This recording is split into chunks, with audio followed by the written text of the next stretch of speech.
자, 매일같이 쏟아지는 자극적이고 단기적인 뉴스들. 솔직히 좀 피곤하시죠?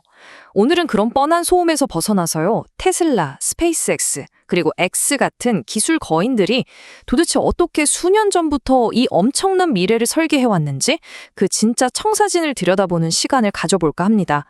일론 머스크가 이끄는 이 기업들이 어떻게 그들의 굵직한 장기 비전을 현실로 만들어내고 있는지 오늘 확실한 핵심 데이터들로 아주 속 시원하게 짚어드릴게요. 안녕하세요, 티노트입니다. 오늘 저희가 준비한 아주 직관적인 자료들이 여러분의 인사이트를 한층 넓혀줄 것이라 장담합니다. 본격적으로 시작해볼까요? 오늘 해설의 중심을 잡아줄 아주 멋진 문구 하나 보고 가실게요. 워런 버핏의 너무나도 유명한 명언이죠. 누군가 오늘 그늘에 앉아 쉴 수 있는 이유는 오래전에 누군가가 나무를 심었기 때문이다. 와, 정말 와닿지 않나요?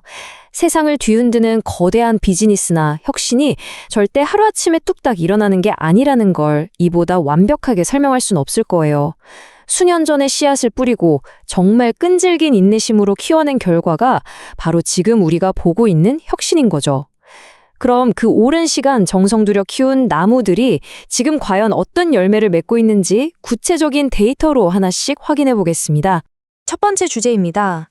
진화하는 테슬라, FSD, 로보택시를 향한 여정 바로 살펴볼게요. 최근에 미국에서 배포된 테슬라의 FSD 14.3.3 버전, 이거 진짜 흥미롭습니다. 스트릭이라는 새로운 화면 UI가 생겼거든요. 이게 뭐냐면 운전자가 운전대에 손 안 대고 개입 없이 자율주행을 유지한 연속 거리를 쫙 보여주는 거예요. 일종의 게임 퀘스트를 깨는 것처럼 사람들에게 동기를 부여해서 불필요한 개입은 줄이고 훨씬 양질의 주행 데이터를 뽑아내겠다는 아주 똑똑한 접근법이죠. 게다가 그동안 우리를 귀찮게 했던 스티어링 휠 잡으라는 그 잔소리 알람, 드디어 완전히 사라졌습니다. 이제 테슬라가 자기들 시스템을 그만큼 믿는다는 뜻이에요. 실제로 언덕을 넘거나 길이 엄청 울퉁불퉁할 때, 심지어 갑자기 훅 끼어드는 차 앞에서도 웬만한 사람보다 낫다 싶을 만큼 아주 정교하고 부드럽게 반응하더라고요. 그리고 이거 빼놓을 수 없죠. 스마트 소환 기능인 ASS의 최고 속도도 기존 시속 6마일에서 8마일로 훌쩍 올랐습니다. 킬로미터로 따지면 대략 시속 13km 정도인데요. 무려 33%나 빨라진 거예요. 에이, 고작 시속 2마일 오를 거 가지고 뭘 그래 하실 수도 있는데 복잡한 마트 주차장 같은 저속 구간에서 이 정도 속도 차이면 차의 움직임이 훨씬 더 자신감 있고 자연스러워지는 거거든요. 실생활에서 체감하는 편리함은 진짜 확 다를 겁니다. 결국 여기서 우리가 짚고 넘어가야 할 핵심 포인트는 이겁니다. 테슬라의 끝판왕 목표는 단순히 운전 좀 편하게 해주는 보조장치가 아니에요. 일론 머스크가 호언장담했죠. 10년 뒤에는 모든 주행거리의 90%를 자율주행 AI가 할 거다라고요. 인간이 직접 운전대 잡는 일이 거의 사라진다는 얘기예요. 테슬라가 FSD 기술을 이렇게 미친 듯이 고도화시키는 건 결국 세상에서 제일 싸고 안전한 무인 로보택시 네트워크를 완성하기 위해서입니다. 길게 보면 우버처럼 인간 운전자에 전적으로 의존하는 전통적인 플랫폼들은 나중에 이 자율주행 생태계에 그냥 흡수되거나 아예 도태될 수밖에 없을 거예요. 자, 두 번째 파트. 디젤을 압도한 테슬라 세미트럭입니다. 물류산업의 완전한 게임 체인저죠. 최근에 투입된 세미트럭 파일럿 테스트 결과 보셨나요? 물류 회사들한테 진짜 생명과도 같은 게 바로 이 가동률이거든요. 차가 잔고장 없이 얼마나 쌩쌩하게 쉬지 않고 굴러가느냐. 이게 핵심인데 기존에 쓰던 전통적인 디젤 세미트럭들은 가동률이 한 85%에서 92% 사이예요. 그런데 테슬라 세미트럭은요, 무려 95%를 찍었습니다. 엄청난 연료비 절감은 둘째치고 그냥 트럭의 가장 기본적인 체력 자체에서 이미 기존 내연기관차를 가볍게 뛰어넘고 있는 겁니다. 근데 진짜 대박인 건 따로 있습니다.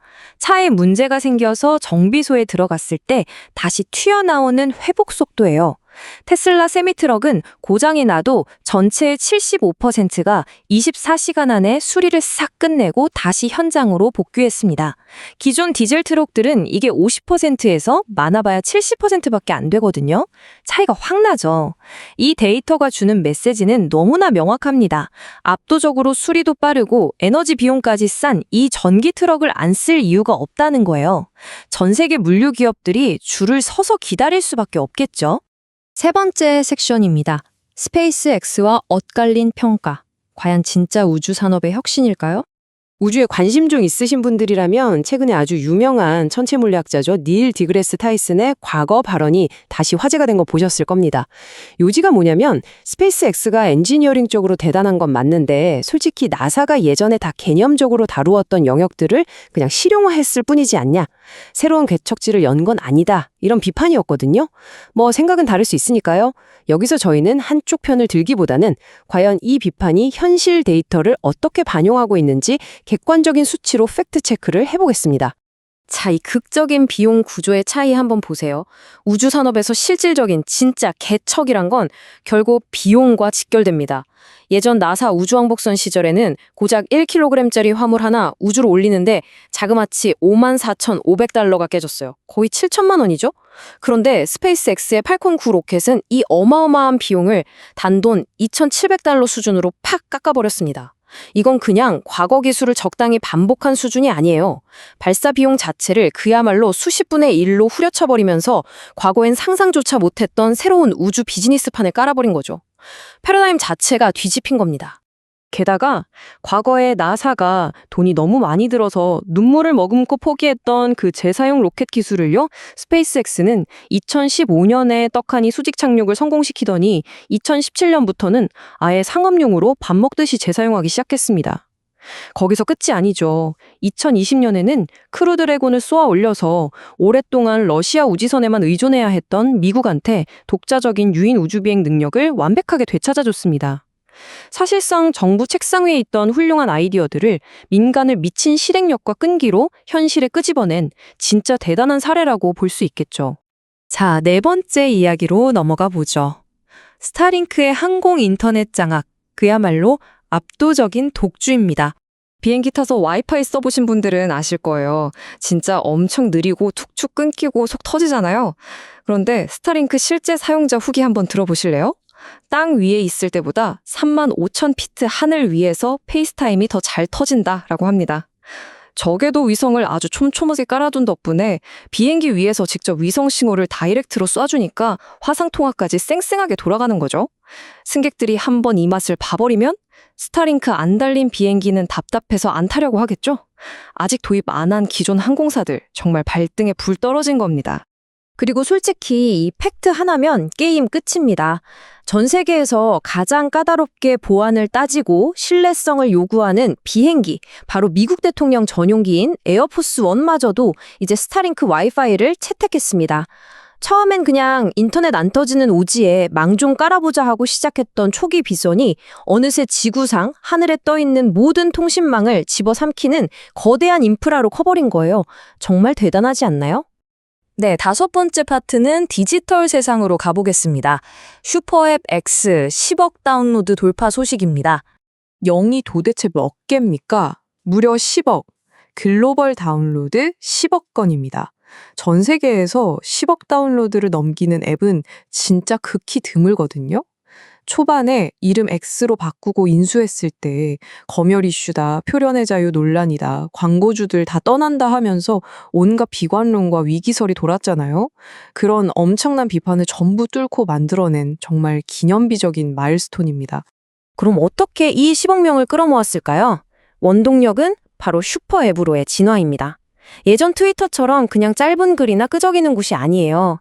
사용자들이 직접 참여해서 팩트체크를 하는 커뮤니티 노트 기능으로 건강한 자정작용을 만들고 거기에 아주 강력한 AI인 그록을 딱 통합시켰습니다. 고화질 비디오 기능은 기본이고요. 조만간 금융결제 서비스까지 이 앱 하나 안에서 다 되게 만들 예정이죠. 그냥 앱 하나 키면 뉴스 보고 소통하고 영상 보고 돈 계산까지 다 끝나는 진짜 역대급 올인원 생태계로 변신하고 있는 겁니다.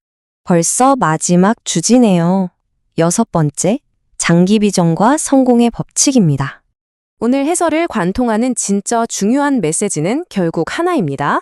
운전자가 필요 없는 자율주행 기술, 하늘을 덮어버린 위성 인터넷망과 재사용 로켓, 그리고 10억 명이 매일 쓰는 AI 통합 슈퍼앱. 솔직히 이 어마어마한 것들 중에 하루아침에 뚝딱 운 좋게 터진 거 단 하나라도 있나요? 없죠. 아주 오래전 남들이 비웃던 황무지 옅은 곳에 묵묵히 씨앗을 뿌렸고 수많은 실패를 겪으면서도 끝까지 버텨낸 장기 비전과 흔들리지 않는 규율이 만들어낸 아주 달콤한 열매들입니다. 자, 이제 여러분께 이런 질문을 하나 던지며 마무리하고 싶네요.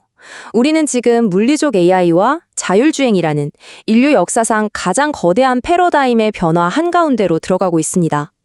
눈앞에 단기적인 이익만 쫓는 기업과 10년, 20년 뒤에 밑그림을 그리고 묵묵히 인프라를 다져온 기업, 이 거대한 격변기가 끝났을 때 과연 최후의 승자는 누가 될까요? 미래의 질서를 주도할 진짜 주인공이 누구인지 오늘 전해드린 이 데이터들이 그 해답을 찾는 데 좋은 힌트가 되셨기를 바랍니다. 유익한 영상이었다면 좋아요와 구독 눌러주세요. 영상 제작에 큰 도움이 됩니다. 지금까지 직관적인 시각 자료로 복잡하고 어려운 기술 세상을 아주 쉽고 재미있게 짚어드리는 티노트였습니다. 오늘도 끝까지 함께 해주셔서 정말 감사합니다. 좋은 하루 보내세요.